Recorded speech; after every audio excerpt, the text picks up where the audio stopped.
Sup nerds, I'm Wes, and I've never played Terraforming Mars.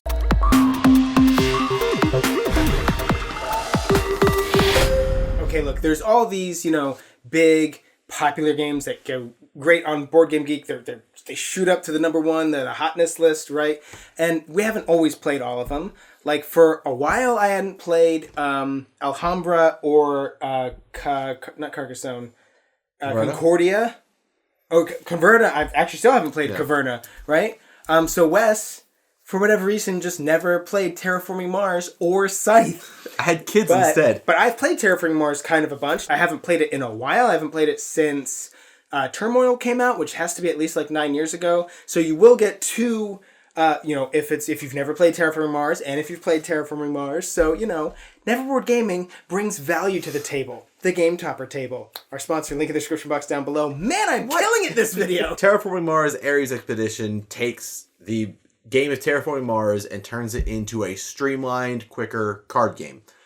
Can't vouch for that because I've never played Terraforming Mars. Okay, but you do know kind of sort of what Terraforming Mars is. And it is like Terraforming Mars Lite. And then I always feel like they do that. Right? If a game is really successful, they're going to try and milk it for all it's worth. Yeah, how can we make it quicker? How can we make it a card game? How can we make it the dice game version, the roll and write version, the app version, right? Which there is kind of all of those. I know.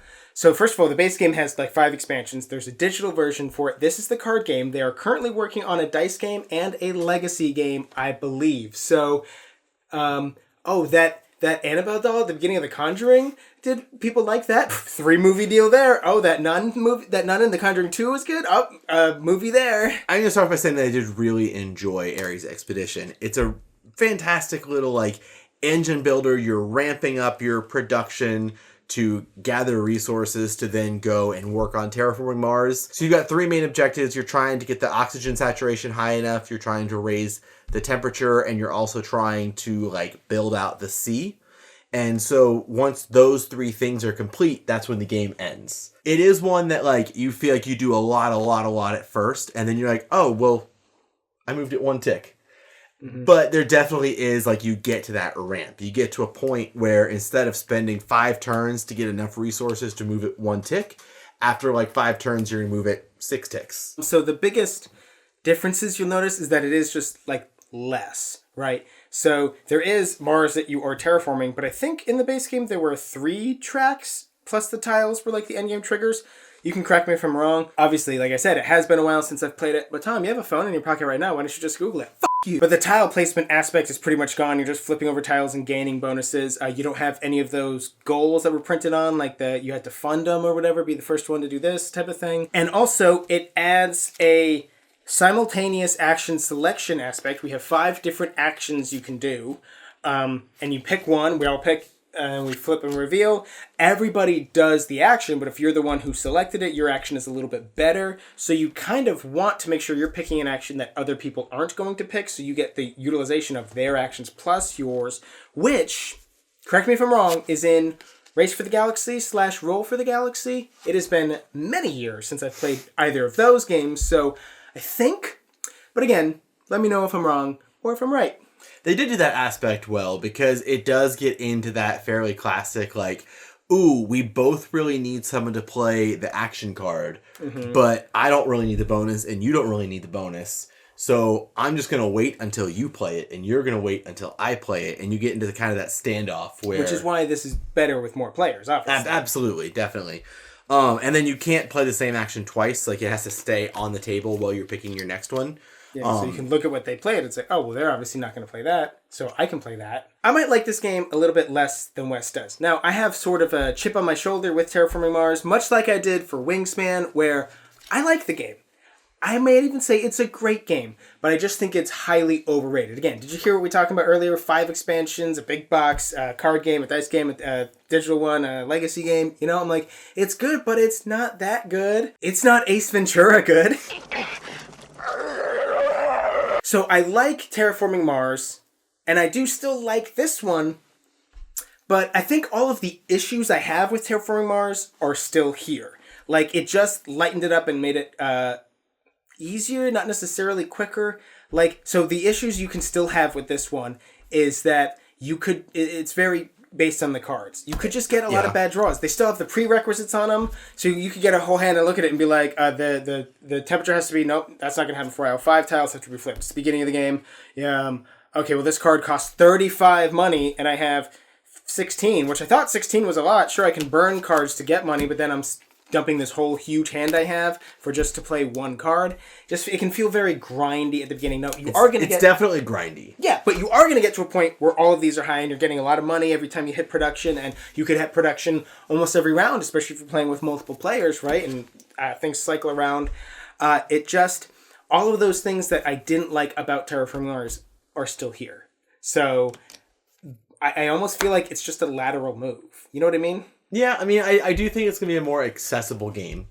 Sure. It's going to be easier to bring more casual board gamers into. Sure. But I think that's like the reason you would play this over original Terraforming Mars. Yeah. Because it's not much quicker, right? Well, I don't know why I'm looking to you for confirmation.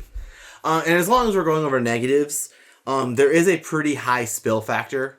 I'm pretty sure there's a Kickstarter version that has the double layer boards that I'm frustrated that they're not in everything. Like, I feel like, to me, there are two options. One, they're trying to reduce the cost of the game just a little bit, which with a game with a name this big, like, don't worry about it. Or two, they were trying to create some kind of exclusive for people to back the Kickstarter, in which case, don't punish me because I didn't back it. Which, again, we're assuming that that's what was in the Kickstarter, which is, again, something we could research right now, but don't tell us what to do. The other negative is, so a lot of the cards increase your production, or they do other things, and there's like a symbol that tells you what it does, and then text that explains that symbol, which I guess is helpful, but then you have like 3 different areas where it's saying what happened. So I have my actual track that tells me what my production is, which is also like my discounts for buying cards, and then I have the symbol on the card that tells me which track to go up, and then also has the text on the card that tells me like what that symbol does. Like, it doesn't say raising the track, it'll say like you have a discount here. And I felt like there was a good amount of like, oh, I get this bonus and this bonus and this bonus. Wait, no, this bonus and this bonus are the same thing. Yeah. And like, I get it. Like, as you play the game, you're gonna learn it, you're gonna figure it out.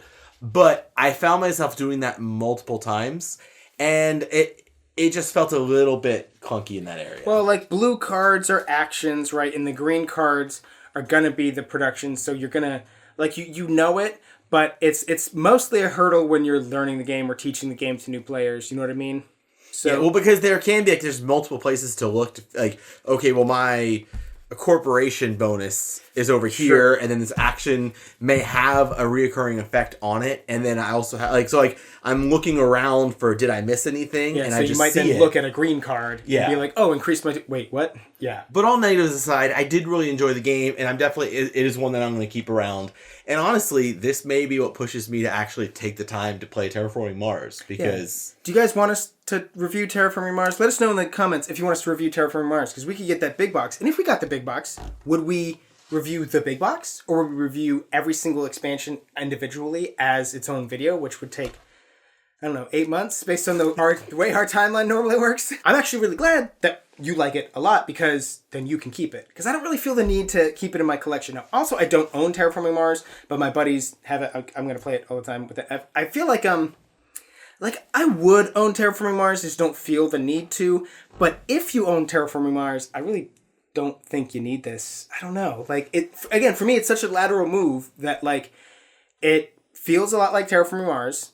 It's lighter, not necessarily quicker, and it still has a lot of the same issues as Terraforming Mars, with the only exception being that if you're trying to get a new player who is more of an intro gamer, you want to be able to, you know, your significant other, you want them to be able to play Terraforming Mars with you. But if you're someone who loves Terraforming Mars and you can never find anybody to play with you, this may be a way to get some of those people to play the game with you.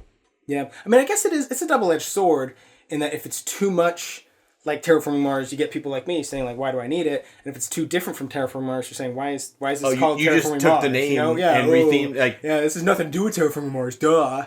You know, that's the problem with, like, a sequel.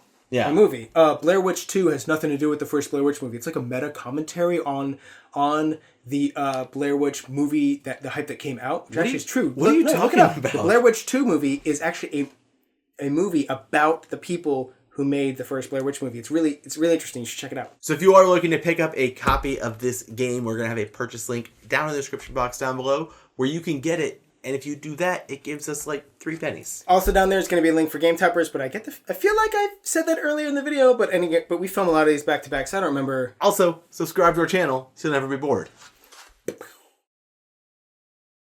Sup nerds, I'm Wes, and it's been my whole life since I've played Terraforming Mars. Yeah, you're a bad actor.